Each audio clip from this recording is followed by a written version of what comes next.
Soy Adolfo Alvarado Belloso, nuevamente en el conversatorio virtual sobre temas procesales que la Academia Argentina de Derecho Procesal realiza en función de tarea de extensión universitaria para la maestría en Derecho Procesal que se dicta desde hace 25 años en la Universidad Nacional de Rosario, en cuyas aulas, y concretamente de la primera corte que se dictó en la ciudad de Neuquén, en el Colegio de Abogados de Neuquén, egresó nuestro invitado de hoy, Andrés Repetto, que es juez del Tribunal de Impugnación de la ciudad de Neuquén, con competencia en toda la provincia de Neuquén, y además profesor de Derecho Procesal en la Universidad Nacional de Río Negro. Yo tengo de Andrés Repetto un recuerdo muy cálido, muy amistoso. Fue un alumno interesado en la primera corte, que a pesar de venir del fuero penal, adoptó rápidamente las ideas que se postulan en mi maestría. Y con los años nos hicimos amigos, muy amigos. Y tuve la suerte de que cuando yo presenté mi libro Sistema Procesal de Garantía de la Libertad, quise hacerlo luego en lecciones preparadas para cada provincia conforme al código procesal vigente en cada provincia. Luego lo hice para todos los países de América Latina. Eso se publicó en Neuquén en forma primaria, con una edición que me hizo para lo civil el hoy camarista civil Jorge Pasquarelli. Con el tiempo logré hacer un libro importante. Es estoy hablando de las lecciones de Derecho Procesal, un libro gordo, importante, que lo hice para lo civil de Neuquén, con la colaboración de Jorge Pasquarelli, que ya había hecho la edición anterior, y el Código Procesal Penal de la provincia me lo hizo Andrés. Una obra me parece de la mayor importancia, la única que hubo en Neuquén. No sé si habrá otra que pueda igualársele, porque es una cosa sistémicamente apta, tomada en cada una de las instituciones para cada una de las normas procesales de Neuquén. He tenido la oportunidad también de convocarlo a Repetto a hacer algunas intervenciones académicas en congresos de derecho procesal. Y últimamente he estado conversando de un problema que lo tiene preocupado y que está pendiente de resolución desde hace ya 3 o 4 años en la Suprema Corte de Justicia de la Nación, un caso que pone en peligro precisamente la vigencia de los sistemas acusatorios en las provincias que lo han adoptado. Se trata nada menos de que las provincias que han adoptado el sistema acusatorio han puesto plazos de extinción de la acción penal, por ejemplo, la prescripción, en un plazo menor que el que establece el Código Penal. Y eso, en charlas que tuve con Andrés, lo ha preocupado, y me parece un tema de la mayor importancia para hacer esta conversación y alertar sobre el tema. Sobre todo porque tanto él como yo estamos absolutamente convencidos de que el sistema acusatorio es el único constitucionalmente apto para el juzgamiento en sede penal, lo sería también para sede civil. Sabemos que hay una incoherencia normativa en la Argentina producto de las carencias de conocimiento del legislador común. Y entonces lo he invitado hoy para que nos explique detenidamente el tema, ¿no? Luego que hagamos las críticas del caso. Mi querido Andrés, te recibo con todo afecto, como siempre. Esta es tu casa, esta es tu maestría. Me gustaría que explicaras el tema con detenimiento, porque no es de fácil comprensión el tema. Explicamos desde el principio, ¿no? Bien. Hablando del Código Nacional y de los códigos provinciales. Te escucho. Antes que nada, bueno, agradecerle esta invitación. La verdad que para mí siempre es un placer encontrarme y poder tener estas charlas con usted. Bueno, el tema es, usted no solo sabe, sino que en parte es uno de los juristas responsables en que en la última década en la Argentina se haya producido una catarata de reformas de los códigos procesales penales, mutando del viejo sistema mixto, el viejo sistema Levene, inquisitivo atenuado, adoptando muchas provincias, ya la mayoría de las provincias de la Argentina, hacia el sistema acusatorio puro. Y en este devenir de una gran cantidad de reformas, como digo, usted tiene mucha responsabilidad en haber logrado la conciencia necesaria en la comunidad jurídica de lo imprescindible que resultaba llegar a implementar sistemas acusatorios puros, porque vivíamos en una evidente y flagrante violación a la Constitución Nacional y a las garantías, ¿no? Estábamos habituados, acostumbrados, con años de aplicación de códigos inquisitivos, a jueces en materia penal que se involucraban de manera directa en la investigación de los procesos, en la toma de decisión de manera oficiosa acerca de cuestiones que tienen que ver con la prueba, involucrándose con la teoría del caso, imponiendo su propia teoría del caso frente a las partes. Bueno, eso en el caso de mi provincia, por suerte, se terminó de manera definitiva en el año 2014, cuando se logró finalmente sancionar un código acusatorio puro, en el cual obviamente que la mayor de las virtudes es la de reconocer la necesidad de que el juez sea imparcial, imparcial e independiente, que no esté de ninguna manera involucrado en la investigación o en la producción de prueba oficiosa, y ese fue sin duda un logro político increíble. En el caso de Neuquén, tal era la conciencia de que se necesitaba esta reforma, que el código fue aprobado por unanimidad de todos los bloques políticos. Dicho esto... No, yo quiero interrumpir acá, ¿no?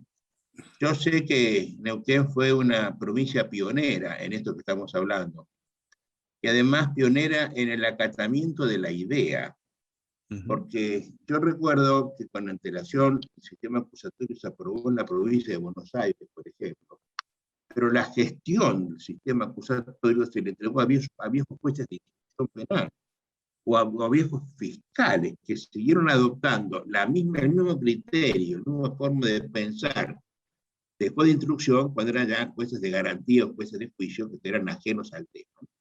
Ha puesto todo en la llaga. Yo tengo un débito espiritual muy grande con esto, y te hago una pregunta a vos. Mi débito es, ¿por qué esto que se ha comprendido tan fácilmente en lo penal y que ha cundido en todo el país, de hecho, el país es acusatorio, por qué la justicia civil es tan renuente a hacer esto? En el caso concreto de Neuquén, yo he ido muchas veces, muchos años a Neuquén, y nunca logré que el Superior Tribunal de Justicia entendiera el problema.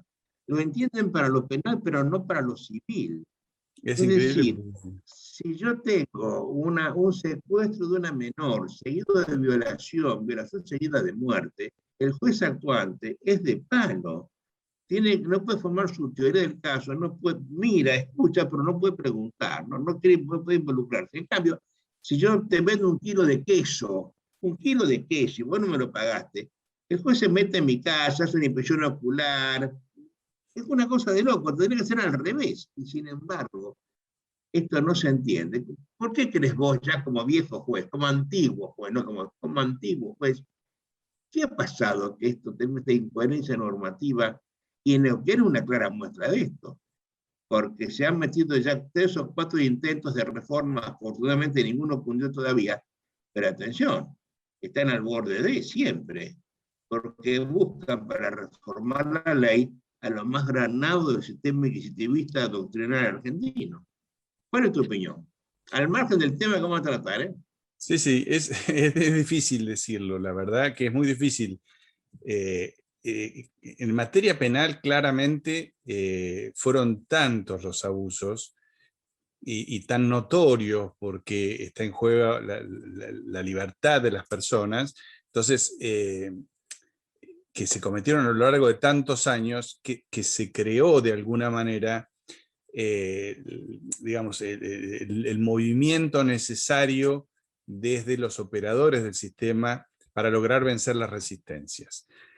Obviamente, los jueces penales probablemente cuando aplicaban el sistema mixto se sentían muy cómodos en su aplicación, porque obviamente les daba un poder del cual hoy carecen, pero un poder mal entendido, ¿no? El poder de comportarse como una parte y no como un juez.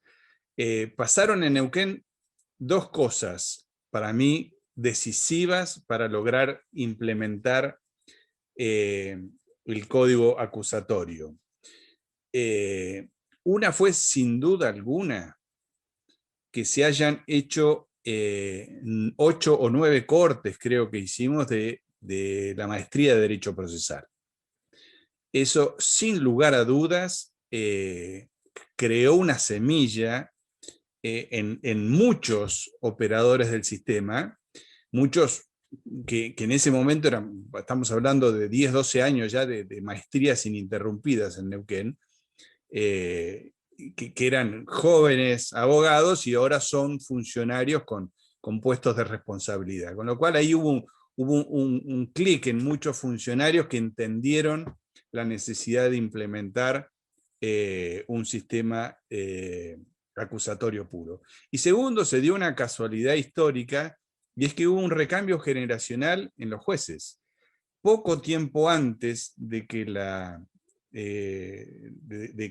reforma se implementara, el código se sancionó en el 2011, pero se implementó en el 2014. En esos años hubo una cantidad enorme de jueces del viejo sistema que se jubilaron. Fue pura casualidad.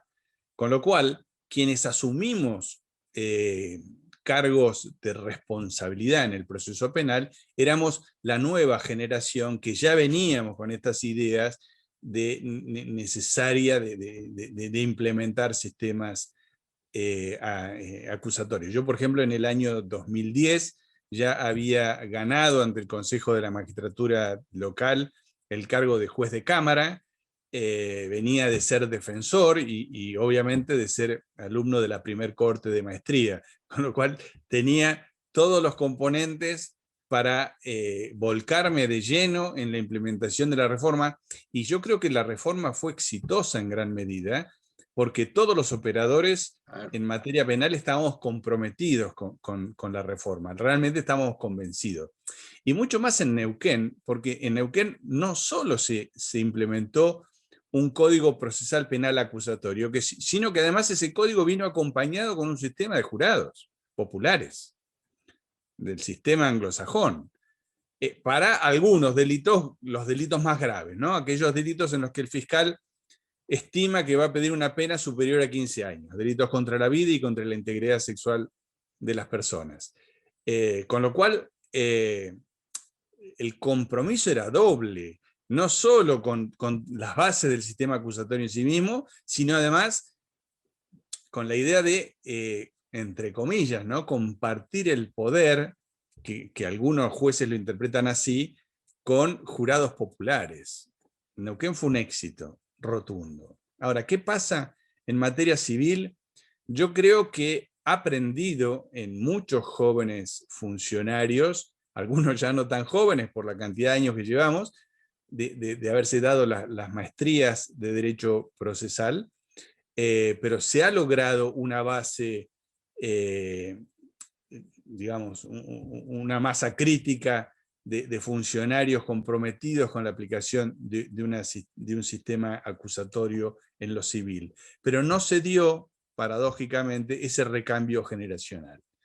Hay sí ahora en el Tribunal Superior nuevas figuras que se han ido incorporando en los últimos años. Ha habido una renovación casi completa en los últimos 5 años del Tribunal Superior, con lo cual yo no sé si hoy no habría una voluntad de adherir y de suscribir finalmente una reforma del sistema procesal civil, del sistema de enjuiciamiento civil, ¿no?, por un sistema más acusatorio. Yo creo que hay voluntad política. Es cuestión de tomar la decisión de encarar las reformas, pero incluso el éxito que ha tenido en materia penal. Por ejemplo, muchas de digamos, de los institutos que venían incorporados no los institutos, el organigrama judicial, quiero decir. Por ejemplo, los jueces, hoy nos agrupamos en colegios, ya no tenemos empleados a nuestro cargo, no tenemos una estructura burocrática que dependa de nosotros. Ya no tienen juzgado. No existen juzgados, existen colegios de jueces y existe además una oficina judicial que congloba a todos los empleados y funcionarios que deben asistir a los jueces. Expresamente los jueces tienen vedada cualquier decisión que no sea jurisdiccional. No pueden tomar ninguna decisión administrativa. Y a su vez tampoco existe delegación posible por el sistema oral, con lo cual los empleados tampoco pueden, en los hechos, hacer sentencias. Hacer sentencias o tomar decisiones jurisdiccionales. Es imposible. Toda decisión jurisdiccional se debe tomar en una audiencia o una sentencia escrita que solo la pueden hacer los jueces. Por ejemplo, la oficina judicial fue incorporada dentro de la estructura de los juzgados civiles, pretendiendo de esa manera quitarle a los jueces toda otra actividad que no sea jurisdiccional. Pero ahí no dio resultado, Andrés, ¿eh? Ahí el foro clama los gritos, ¿eh? Tiene que haber un compromiso ideológico, político de los operadores más altos. De no petardear el sistema. Exactamente. Porque el otro día teniendo una conversación con algunos abogados neuquinos que lloran, se quejan amargamente del sistema este de la mesa de entradas única, de la mesa que sirve para todo, ¿no? Donde no hacen las cosas que tienen que hacer, así de simple. Y es todo un entorpecimiento peor que el que había antes, ¿no? Hay que escucharlo a los jueces, a los abogados, que no todos los jueces lo hacen, particularmente los del Superior Tribunal de Justicia de Neuquén. Bueno, con lo que a mí me tocó ver y saber de ahí, ¿no? Bueno, volvamos a nuestro tema. Explicame el tema de que hoy nos convoca. El tema es muy sencillo. La reforma, digamos, al sistema, hacia el sistema acusatorio, no solo implicó, como decíamos antes, poner en ejercicio práctico garantías esenciales y elementales, como la de un juez imparcial, que no está en absoluto involucrado con la actividad de las partes, sino que se dedica exclusivamente a la actividad de juzgar. Esa es sin duda la mayor virtud del sistema acusatorio vigente, pero además, junto con estas normas, se han sancionado otras normas que tienen digamos, una relevancia fundamental en la sustanciación de los procesos. En el sistema inquisitivo anterior, existía algún plazo procesal, pero ninguno perentorio, eran todos plazos ordenatorios. El juez de instrucción tenía un plazo teóricamente de 4 meses para sustanciar la investigación penal, pero no preveía ninguna sanción frente al incumplimiento, con lo cual ninguna instrucción duraba 4 meses. Lo normal era que eran duraran fatales, 4 años. Eran perentorios, no fatales. Exactamente. Con lo cual, cualquier proceso penal de relativa complejidad podía durar por lo menos una década, desde el día que se llamaba indagatoria hasta el día que finalmente la sentencia era confirmada, la eventual sentencia era confirmada en segunda instancia. Con el advenimiento del sistema procesal acusatorio neuquino, se incluyeron normas con plazos perentorios fatales. Por ejemplo, hay 2 fundamentales. El artículo 87 del Código establece que todo el proceso, contado desde la formulación de cargos, que es cuando se inicia, desde el momento en que formalmente la persona de sospechosa pasa a ser acusada, hasta que se dicte sentencia en la Corte Suprema Provincial, en el Tribunal Superior, en el recurso extraordinario local, no pueden pasar más de 3 años. Con lo cual, la investigación, el juicio, el control de la sentencia, eventual sentencia de condena por el Tribunal de Impugnación, y el eventual control extraordinario del Tribunal Superior de Justicia no puede insumir en total más de 3 años. Queda fuera de este plazo el plazo que insuma, el tiempo que insuma el recurso extraordinario por razones obvias, ¿no? Un código local nunca puede poner plazo a la Corte Suprema. Con lo cual pasamos de un proceso penal sin un plazo claro de finalización a un proceso que no puede, bajo ninguna circunstancia, durar más de 3 años, porque el dictado del sobreseimiento es imperativo y automático. El juez debe sobreseer el caso en el supuesto de que se venzan los 3 años. Y a su vez hay otros plazos de extinción de ciertas partes del proceso. Por ejemplo, desde la formulación de cargos hasta la audiencia de control de acusación, que es la audiencia inmediatamente anterior al juicio propiamente dicho, ese tiempo, la investigación penal preparatoria concretamente, no puede ser superior a 4 meses. Obviamente, este plazo puede ser prorrogado en 2 instancias de 4 meses cada una, bajo ciertas circunstancias excepcionales, ¿no?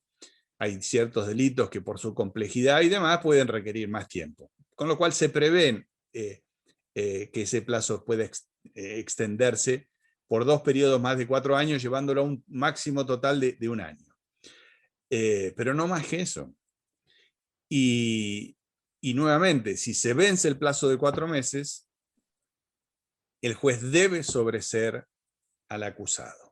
Oye, la consecuencia inmediata de esa norma es que no hay cajoneo de expediente alguno. Exactamente. Y eso es fundamental.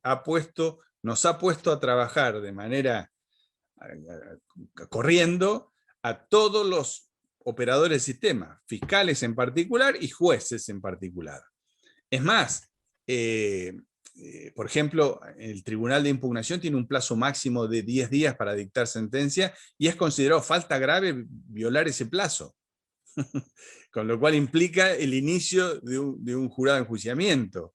Es muy estricto y está muy bien que así sea, porque hemos logrado que un proceso promedio con el sistema anterior durara 1 década, y nadie se asombraba por ello, a que dure menos de 3 años, porque dura mucho menos de 3 años. En todas las instancias. En todas las instancias. El total del proceso no puede durar más de 3 años. Otro plazo, por ejemplo, la prisión preventiva, que ya de por sí es muy difícil de justificarla constitucionalmente y demás, el legislador decidió poner un plazo máximo. Puede dictarse, bajo ciertas circunstancias, cuando hay riesgo de fuga o de entorpecimiento, la prisión preventiva, pero no por un periodo superior a 1 año.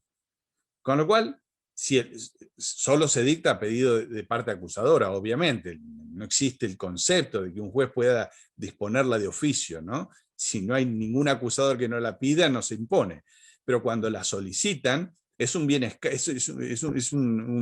digamos, tiene un tiempo muy escaso, con lo cual el fiscal debe estratégicamente saber cuándo pedirla. Oye, que ya de por sí se ha extendido, ¿no? Porque 1 año. Estar preso 1 año por las dudas, para saber si debo estar preso, ya de por sí es una cosa. Ya de por sí es tremendo, pero antes era mucho. Yo fui defensor oficial muchos años y lo recuerdo cuando una persona acusada de un delito grave se le dictaba prisión preventiva y decía, bueno, pero ¿cuánto tiempo voy a estar? No sé. Pero ¿cómo no sé? Si usted es el abogado, voy a estar 1 mes, 2, 1 año, hasta que termine el proceso. ¿Y cuándo va a terminar? No lo sé. Puede durar 2, 3, 5. O sea, era desquiciante, era una locura. Bueno, por lo menos se le puso un límite, se acotó esa locura de las prisiones preventivas sine die, y ahora se puso un plazo máximo de 1 año. Bien, está lleno de... Oye, te hago una acotación, ¿no? Yo he visto que he visto algunos casos de 4 o 5 años de prisión preventiva. Cuando llega el momento de la sentencia, no le corresponde una condena de ese tipo, no le corresponde condena. Y en general los jueces condenan por lo menos a ese plazo, para dar por cumplida la pena después, para no entrar en la responsabilidad civil que implica para el juez tener ese tipo preso tantos años inútilmente. Exactamente, es así. O cuando más no sea, para cubrir su culpa. Bueno, después de todo, no estuvo mal dictada la prisión preventiva. No, no, es gravísimo. Bueno, todo esto ha desaparecido en Neuquén. Y fue literalmente de un día para el otro. Los jueces no están involucrados con la investigación, con lo cual es problema del fiscal si puede o no probar su caso. No son responsables de la demora en la investigación, porque no depende de ellos, depende del fiscal. Con lo cual los jueces se sienten en absoluta libertad espiritual de hacer cumplir la ley y reprocharle a quien deban, si fue el fiscal el culpable, si fue el querellante, si fue el defensor. Los plazos se cumplen. Y eso ha hecho algo maravilloso. En Neuquén, más del 80% de las personas privadas de libertad lo está con condena. Quizá no condena firme, pero con sentencia de condena. La prisión preventiva es una ínfima porcentaje de la cantidad total de personas privadas de libertad. O sea, podemos mostrar números que son, digamos, extraordinarios a nivel país y a nivel Latinoamérica. La norma en mayoría, no sé hoy exactamente cuál es el porcentaje de personas privadas de libertad sin sentencia con prisión preventiva en Argentina, pero siempre históricamente fue superior al de personas condenadas. Bueno, en Neuquén no es así, tenemos esa virtud. No es raro, no es para nada raro que un juez dicte una prisión preventiva de una semana, 10, 15 días, porque en definitiva el fiscal la pide porque necesita producir una prueba determinada. Y después le dicen, perfecto, ¿cuánto tiempo necesita para esa prueba? Qué sé yo, un ADN, entrevistar a un testigo, lo que fuere. Un mes. No, señor, usted no puede tomarse un mes para entrevistar a un detenido, un testigo. Le doy 10 días. Y se le dictan 10 días de prisión preventiva. Y a los 10 días la persona sale en libertad porque desapareció la causal que justificaba la prisión preventiva. Esto es inédito. Nunca en Neuquén se había vivido. Y lo que es mejor, se ha transformado en algo habitual. Pasa todos los días y nadie se asombra. Ya no salen los diarios títulos escandalosos como no le dieron prisión preventiva a una persona acusada de un delito gravísimo, porque los juicios se hacen rápido. Con lo cual, rápidamente se determina si la persona es culpable o no es culpable, por lo menos en primera instancia. Bueno, ¿cuál es el tema O sea, central? ¿la prensa acompaña esto? Siempre existe prensa crítica, ¿no? Siempre existe, pero pueden exhibirse resultados. Una cosa es decir, no le dicto prisión preventiva y resuelvo el caso y digo si era culpable o no 10 años después. Y otra cosa es decir, no justifico hoy, porque no existen riesgos procesales, pero en 6, 8 meses determinamos si era culpable o no. Y lo mismo la inversa. O sea, si le dicto la prisión preventiva, mucho más corren los fiscales, porque el plazo total del proceso son 3 años, pero el plazo máximo de la prisión preventiva es 1 año. Con lo cual, hay también toda una estrategia de cuándo pedirla, si la pido al inicio, la pido al final, dependerá de un montón de circunstancias, y en los casos en los que, sin lugar a dudas, se justifica por la gravedad, etc., el juicio se hace rápido. La agenda de los jueces está directamente relacionada con los plazos procesales. Todos los días dicen, este juicio hay que hacerlo, lo ponemos antes en la lista, porque ya pasaron 5 meses y se disminuyó, digamos, el plazo máximo de 3 años. Realmente está funcionando muy bien el código en este sentido. Pero funciona muy bien porque todos tenemos sobre nuestra cabeza los plazos perentorios. Y las consecuencias Fatales, fatales que implica que se nos venza un plazo. No solo para el caso en sí mismo, sino incluso para los operadores. Si una persona fue condenada por un delito grave, se revisó la sentencia y fue confirmada, pero se venció el plazo antes de que el Tribunal Superior revisara el recurso extraordinario, hay que sobreseerlo. Y después hay que explicarle a la sociedad cómo es que una persona que había sido condenada a 15 años de cárcel con sentencia confirmada, se lo sobreselló porque se venció un plazo. Con lo cual, a nadie se le vence un plazo. Este sistema de plazos perentorios nos puso a trabajar a todos como corresponde, ni más ni menos, dando respuesta a la sociedad. ¿Qué problema trajo eso? ¿Qué problema trajo? Bueno, que en algún caso se venció un plazo y hubo que dictar un sobreseimiento. Ese fue el caso Price, Bryan, Alan, sobre homicidio simple, que ocurrió en la provincia de Chubut. La provincia de Chubut, el artículo 282 es similar al artículo 158 del Código Neuquino y establece un plazo máximo de investigación penal preparatoria, en el caso nuestro de 4 meses, en el caso de ellos de 6 meses. En un caso complejo, había habido un juicio nulificado y un reenvío, cuestión que se venció el plazo. Se venció el plazo y una persona que había sido acusada de un homicidio se le dictó el sobreseimiento.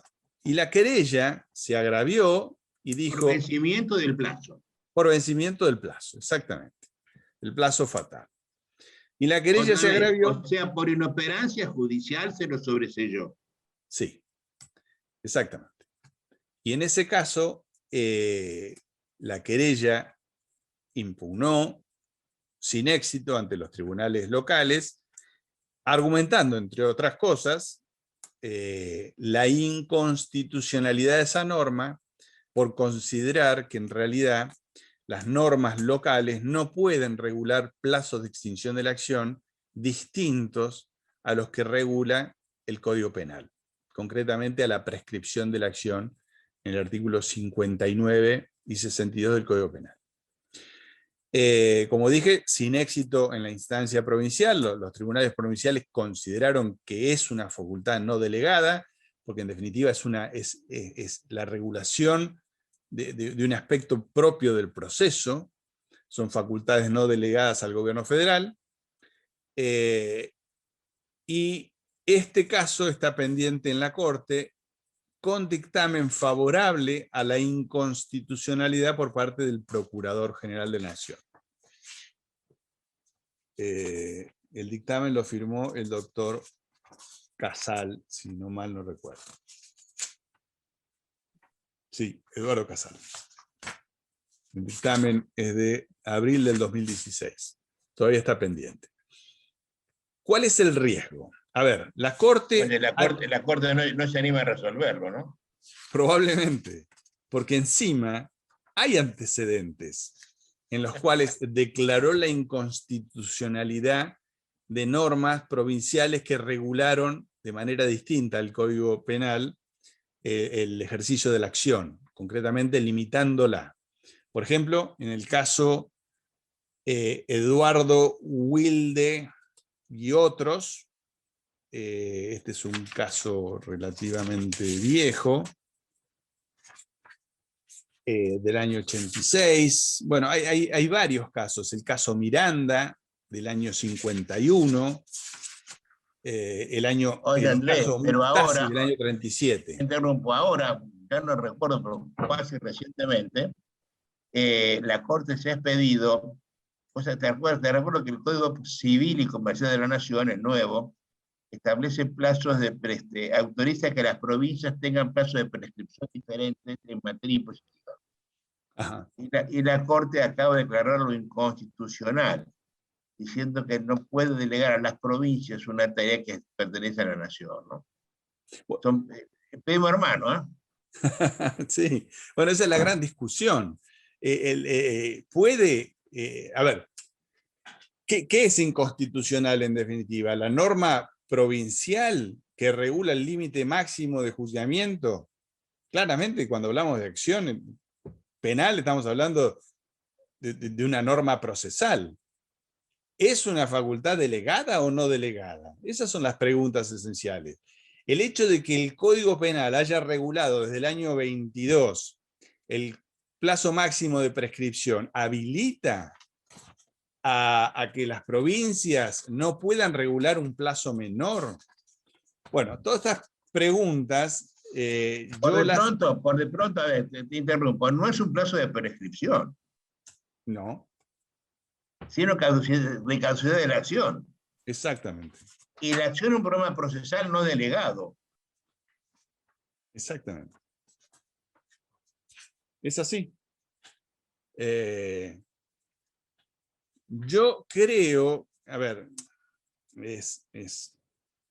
la Corte lo ha dicho innumerable cantidad de veces, la declaración de inconstitucionalidad de una norma es de tal gravedad que hay que hacerlo en casos extremadamente excepcionales, donde no exista otra posible interpretación que compatibilice dos normas que aparenten estar en contradicción, ¿no? En este caso, vamos a poner un ejemplo. La prescripción en el caso de un homicidio simple es de 12 años. Es decir, el Estado tiene 12 años para ejercer el poder punitivo en contra de una persona sospechada del delito de homicidio. Ahora, si esa persona ha sido acusada por un fiscal neuquino, ese fiscal tiene 3 años para lograr el dictado de una sentencia de condena en todas las instancias provinciales. ¿Hay una forma de compatibilizar estas dos normas? Por un lado, la prescripción de la acción regulada en el Código Penal y por otra, los supuestos de extinción de la acción previstos en el Código Procesal.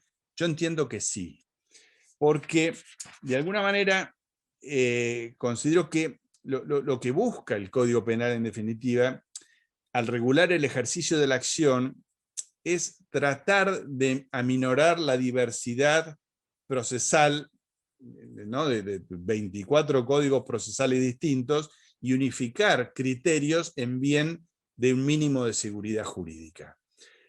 Cualquier persona tiene el derecho a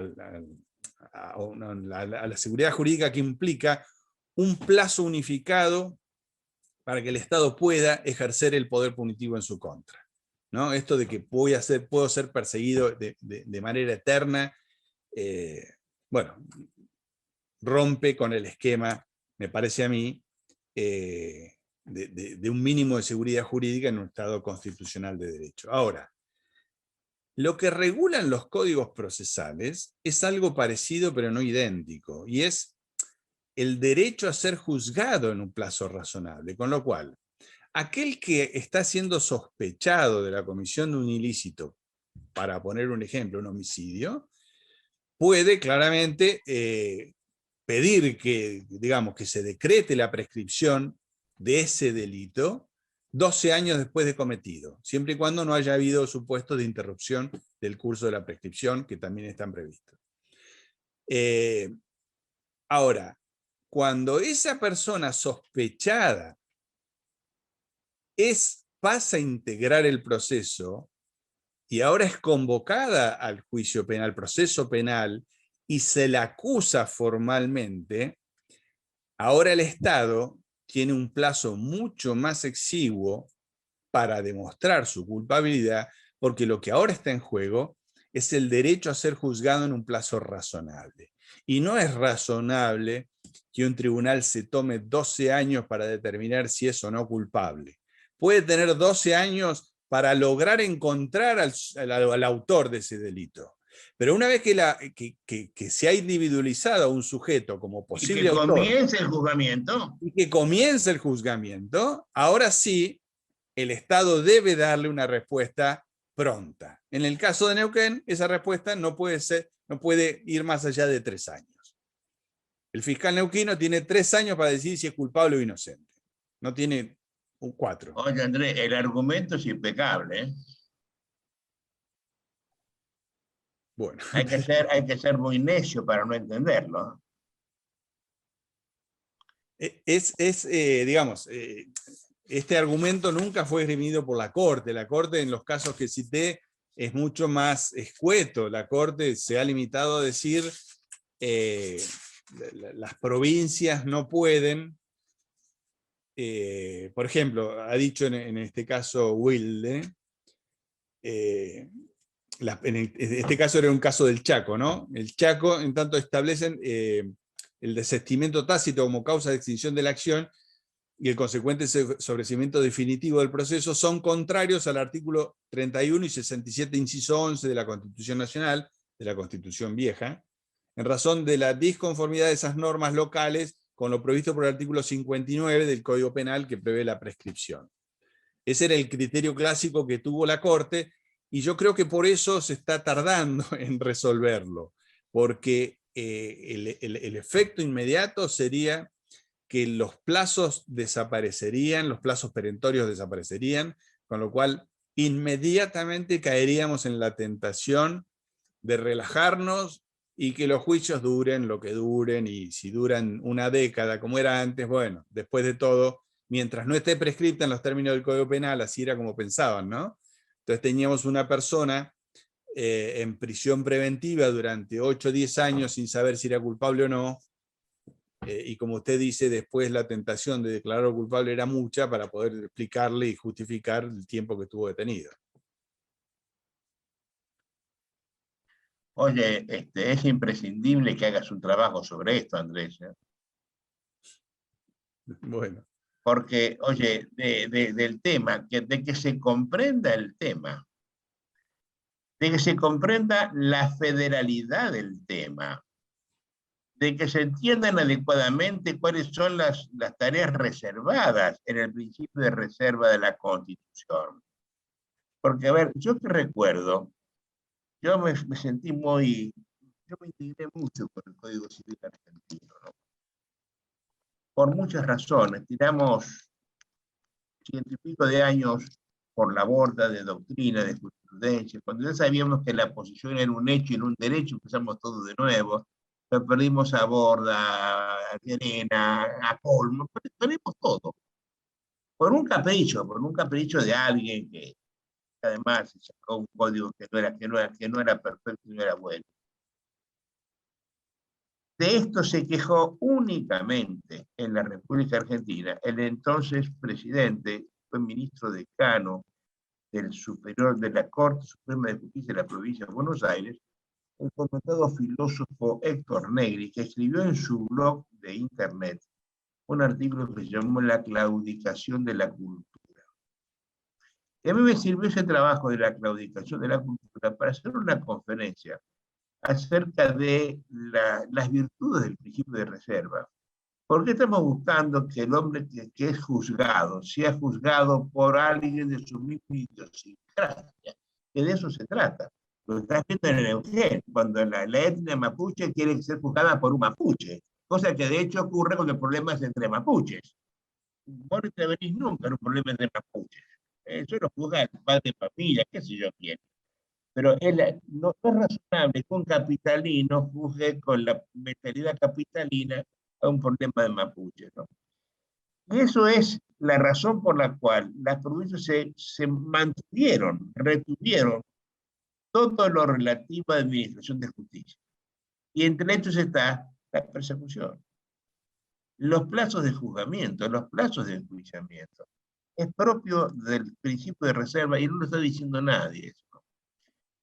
Vos que tenés tan claro el problema, tenés que escribir algo, lo haces muy bien, publicarlo en una cosa que tenga tirada nacional, ¿no? La ley, una cosa de eso. Porque corremos el riesgo de que esto lo tome alguien de estos signaros genéticos vocacionales que existen en todas partes del mundo, un relator de los cientos que tenemos en la Argentina, y haga fracasar todo el sistema acusatorio. Y volvamos al planteo original del sistema penal inconstitucional, porque no hablamos del debido proceso en materia inquisitiva, ¿no? Nos llenamos la boca hablando del plazo razonable. Yo me he preguntado muchas veces, ¿qué es lo razonable? ¿Cuán razonable hay que ser para ser razonable? ¿Cuál es un plazo razonable? ¿De la óptica de quién? ¿Del imputado? ¿De quién? ¿Del fiscal? ¿Del director de la cárcel? Estamos hablando de cosas absolutamente subjetivas. Oye, tenés que hacerlo y vincular esto con el principio de reserva, porque lo que estás mostrando tanto entusiasmo, como juez antiguo penal que ya lo sos, se puede ir por la borda por quítame esas pajas. Y sería terrible para la justicia argentina que le demos el triunfo otra vez al inquisitivismo. Ya en el gobierno de Macri casi lo logramos con el señor Garabano, que quiso modificar el Código Procesal Civil con mentalidad de penalistas, de fiscal, del sistema inquisitivo. Nunca entendió nada del tema. Oye, te animo a hacerlo, ¿eh? Bueno. Y te ayudo a publicarlo, llegado el caso, porque, insisto, la única persona que ha visto problemas sos vos. Es que es un He hablado con un problema, montón de penalistas de esto y nadie lo puso en el tapete. es un problema que lo he vivido, lo he padecido como defensor oficial durante muchos años, en donde con el sistema inquisitivo los plazos eran descabelladamente largos. Y eran largos no solo para el imputado que tiene derecho a que la justicia le dé una respuesta pronta, también para la víctima. Yo me acuerdo hace unos años, la exfuncionaria del gobierno de Menem, me acuerdo, María Julia Elzogaray, falleció hace no tantos años. Y hasta antes de fallecer, todavía estaba con procesos abiertos en la justicia penal, procesos que tenían más de 20 años de trámite. Y me acuerdo que suelo explicarle a los alumnos con algún caso que sale en los medios para que se den cuenta que no es solo una teoría, sino que son casos de la vida cotidiana, explicarles, miren, se acaba de morir esta señora que fue funcionaria hace muchos años y todavía había procesos abiertos en los cuales no se había determinado si era culpable o no, y ella tenía derecho a que se le hubiese dicho en tiempo y forma si lo era, pero también las víctimas, en este caso la sociedad entera, ¿no? Eran delitos contra la administración pública. Para poner solo un ejemplo, no lo digo por ella, todos los días hay casos. La provincia de Buenos Aires, por ejemplo, que tiene un sistema acusatorio, fue de los primeros que se implementaron y no tiene plazos perentorios, con lo cual una persona privada de libertad puede estar 2, 3, 4, 5 años esperando turno para un juicio. Es absurdo. Es absurdo para él y es absurdo para las víctimas del delito que a él se le reprochan. Entonces, es imprescindible mantener la vigencia de estas normas que nos obligan a los operadores del sistema a hacer lo que tengamos que hacer para dar una respuesta en un plazo relativamente razonable, como puede ser 3 años. Es un plazo lógico, que se puede tomar todas las instancias del proceso para resolver un caso, en definitiva. A ver. Oye, Andrés, buen planteo. Me encantó el tema. Habría que seguirlo, ¿no? Habría que seguirlo este tema. Yo estoy muy expectante con estas cosas porque en general los jueces que pierden poder, como capaz de decir vos, un poder lírico, poder de formular su propia teoría del caso únicamente, juegan siempre en contra de esta constitucionalización del proceso que aparece al adoptar el sistema acusatorio, ¿no? Oye, ya se nos pasó el tiempo, te dejo 1 minuto para que des una expresión de deseos en un mensaje final a los que te oyen y a tus alumnos, que seguramente dirán esto. Y nos vamos. Bueno, hoy la expresión de deseo no puede ser otra que esta pandemia que nos está tocando vivir termine lo más pronto posible, que podamos volver a encontrarnos, abrazarnos, a compartir charlas, congresos, cursos, maestrías. La verdad que se extraña eso, ¿eh? Se extraña poder la ver al otro cara a cara. se extraña, La ¿no? La comensalidad. comensalidad. Terminado esto, tenemos que ir solo azul a comer, no a discutir nada jurídico, solo a comer. Andresito, un fuerte abrazo, gracias por todo. Bueno, hasta muchas pronto y gracias. hasta siempre. Chao, Muchas mi querido, gracias, gracias. maestro.